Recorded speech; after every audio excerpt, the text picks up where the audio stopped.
Na echo so Ghana's parliament. You realize this year no Ghana's political parliament and also Ghana's political landscape it is shifting dynamically. I'm saying this because just recently who said Speaker Alban Gbagbe happened to be Ghana's Speaker of Parliament or the same two just say based on the facts that many members of parliament who are contesting for the 2024 elections, they've switched parties and also they've changed the affiliated party.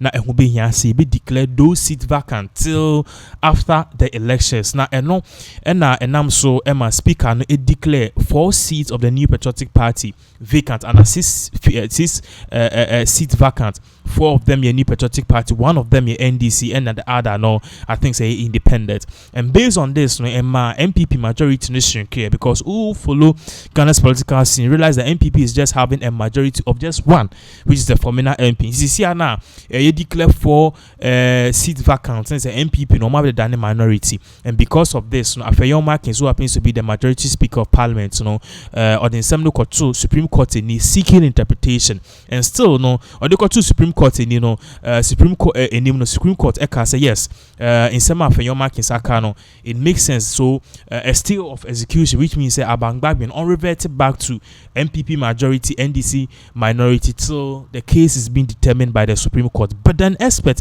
patches Ghana there were 3 main political branches and as political spheres, talking about the legislative, executive, and also the judiciary.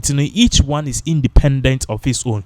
The judiciary happens to be the Supreme Court and other things, and the legislature happens to be Parliament, and also the executive happens to be the president and the ministers and co. So based on this, scholars and law experts party say the ruling is wrong because the judiciary cannot come and interfere in the proceedings and also the day-to-day activities of the legislature.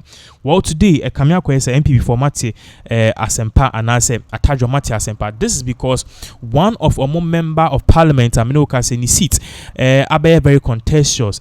Cynthia Morrison. Now, it is very fascinating for you to know that this particular Cynthia Morrison, leading up to this particular year 2024 elections, NPP primaries from year, she lost to her opponent in the same New Patriotic Party, New Patriotic primaries. She lost. So, in names and no way before said then or pass or the betu just say she felt that coming out and I say omoko contesting NPP phobia Ekutian and Nitian no lose in his seat, and because of that, that was what we realized. Say, also Eddie Bufu, any Homeficas, any Ofi party, and our call contested as independent. And we know, Kamia said that will not be happening because Kennedy accompanied Agyapong has finally brought these two together. Now, let me post this. Yankuti Sema Ken or Mudi Tuja or say Cynthia Morrison, MPP for Agona West, an independent parliamentary candidate in the Agona West constituency for election 2024. Pictured in Parliament's Job 600 office with colleague MPs on the MPP side. Her seat is among the 4 Speaker Gbagbe declared vacant Thursday due to a decision to contest the next election as an independent candidate. She's expected to make a public comment on her candidature in the upcoming parliamentary election. So we all knew Cynthia Morrison, she was going to contest as an MPP, as an independent candidate. But then pictures are circulating on social media online. The air party said she will not be doing that because Kennedy Agyapong have been able to tame her, have been able to talk to her, have been able to bring her to the understanding. Said no, we need unity in the New Patriotic Party. So we are learning that this was all the handiworks of Kennedy Agyapong and also Afeyon Markins, but to any Kennedy Agyapong, the same Kennedy Agyapong who saved NPP from going into minority because after the 2024 elections, he said Agyapong was one of the few people to convince a push he had for former MP to defect back to the New Patriotic Party. Emma MPP for Timinya majority in Parliament. And even after that, Ken has even touted on various platforms say it me Emma no a party in leadership.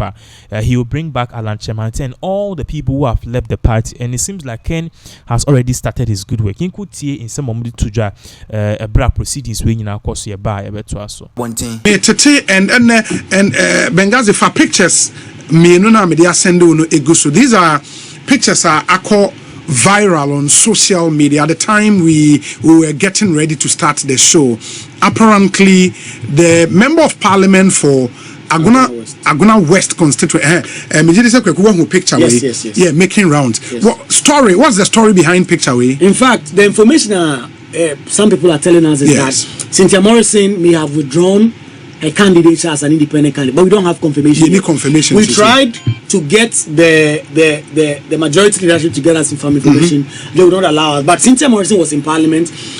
No majority office. In fact, Peter Yechegu was social media. That is the majority leader. Where Afenyomak in office, no. Yes, and that is where he met. He spoke with Agyapong and other persons. Yeah. They tried to have some back and forth on that, and so that is the information we are getting. But we have no confirmation yet. But that confirmation will come when she sent an official letter to the Electoral Commission. So I withdraw the decision. But if these pictures are anything to go by, it's been a while we saw her in such hearty moments with the colleagues in Parliament, especially the majority leader and Honorable Kennedy Akompreko Agyapong. In the picture, and you see Eugene Boachi entry, Kennedy Agyapong, Afenyomakin, lady no okay.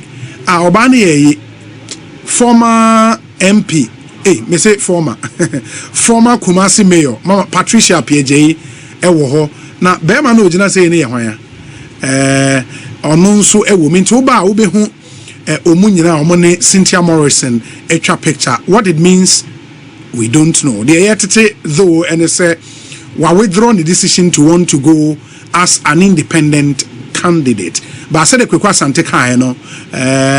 the prima facie evidence I bet you say indeed that decision has been made. A letter or betro the Electoral Commission of Ghana. The train said in Yoma ABC Ako very interesting development in Ghana's Parliament the whole of today. No, there is a bone of contention, and unfortunately Speaker making any comment about that. He only said Omu need the numbers to form a quorum for decision making. Yes. Yen himself from the case of Justice Abdullahi as Attorney General. Yes. The Supreme Court was clear in explaining 104, Article 104 of the Constitution. Say to make a decision in Parliament, ube here at least say 275 and awosha. Ube here 137 people. Now, what to me, Eddie, make a decision. About 137.5. 0.5, of course. And it can be 137.5. It's about technically 138. But I won't say Nipa no. Won't mean Nipa half. I think the Supreme Court discusses, and I think they settled on 137 eventually. So unyas a number now, you can take decisions.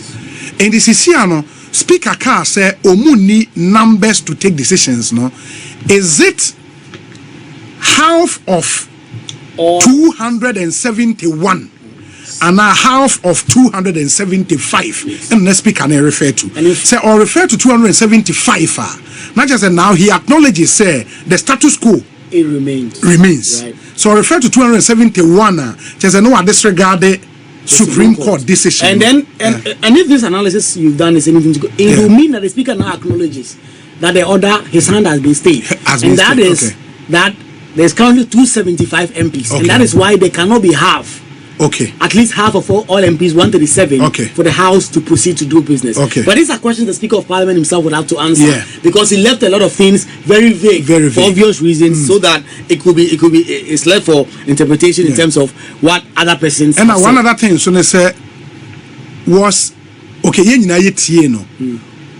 even though na minority for no akwatena majority side, led by Dr. Casey Lato-Forson, Speaker make comment be say why are they sitting there and moving through on more original place or make comment be sir? He did not. In fact, one would say maybe he took parliamentary notice, but he did not say anything about that. He just came in, they said the prayers, they said the pledge, and then he zoomed right into his official formal communication to the House. And so he did not say anything about majority, minority, why are these people. In fact, he did not even allude to the majority MPs who have decided to boycott sitting as of this moment. He did not even allude to them. Although just 10-15 minutes prior to that, he had met Alexander Afenyomakin and his leadership. They had had a conversation. And in fact, the kind of indication we are getting in that meeting was that the Speaker of Parliament said he cannot tell MPs to go and sit here or there. And information when you're from some meeting. In fact, and that was part of the reason why the majority MP said, we will not come and sit on the minority side, as that will be a tacit endorsement or acknowledgement that we have become the minority. So because of that, they also left. And that is the information I'm getting from some highly placed sources and some persons who were in that meeting.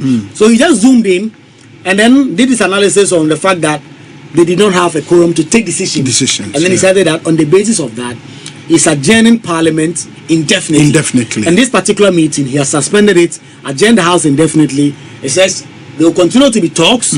When there's any agreement, and the House will have to come back, they will do so. It will mean that a lot of key government business, or 2 Supreme Court judges, their fate is now unknown.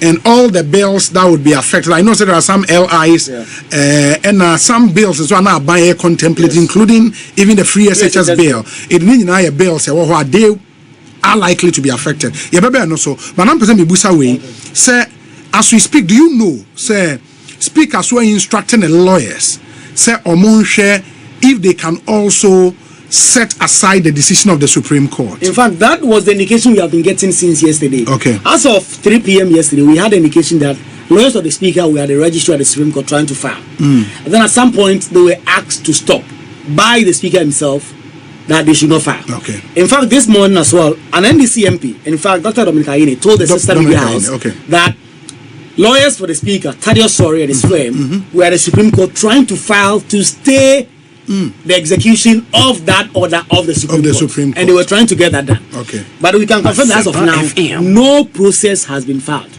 by the Speaker or his lawyers. Okay. It will mean that the 7 days the Supreme Court gave them to file their statement of case in relation to substantive matter is counting up until Thursday. Then that will kick in, and then next week they would have to file the memorandum of issues, and then the case will have to be dealt with. But as of now, we can confirm say Speaker and the lawyers filing any application in court. They have not filed any process at all as regards to the order that the court made. Okay, and meaning say if they don't file any such processor, and also would be an acknowledgement of that order the order from the Supreme Court. Yes. Wow, that's really interesting. As we speak, the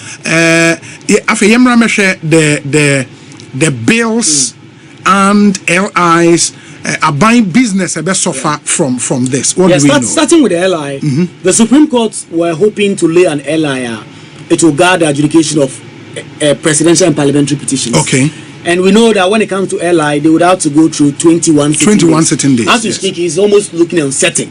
Unless Parliament decides when they come back, whatever time they come back, to do a lot of sacrifice and sit to get that LI to mature. So there is that.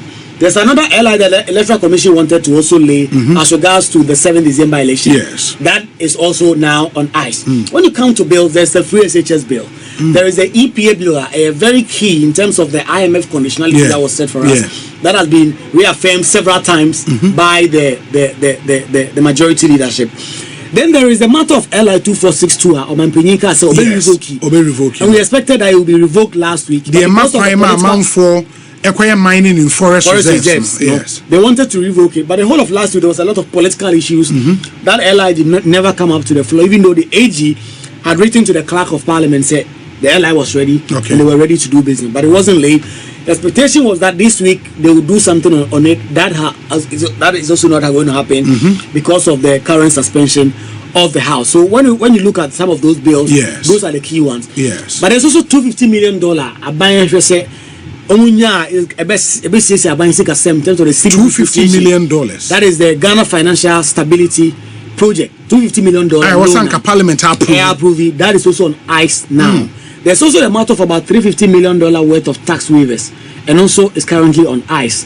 That is also not being dealt with. And in fact, the majority side have been trying to get that through, but because they have not even gotten some of their members to support it, that is why they have been struggling. That is also on ice. And then finally, the matter of the Supreme Court nominees, 2 of them who were nominated by the president, the appointment committee have vetted them. The report, we understand, is ready, but because of this, the report has not even been laid. And then finally, the vote on appropriation, the budget for 2024, just the first quarter of next year, so that when the substantive budget, but for the first quarter, the finance minister, Dr. Mohamed Amin Adam, was expected to come at the start of November to present budget, the vote on a vote in lieu of appropriation for 2025 first quarter. Yes. But given what we have now, that is also suspect. And there are concerns that if you don't deal with this as soon as possible, you can have a government shutdown